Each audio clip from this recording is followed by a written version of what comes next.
tôi dạy vì cái sao người ta nhận tổ tại một cái sao còn ra là bởi vì cái đợt ấy nữa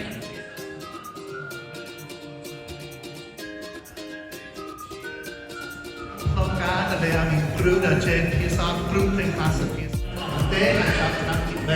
3គោលបំណងគឺយើងចង់គេឆាប់ចេះភាសាអង់គ្លេស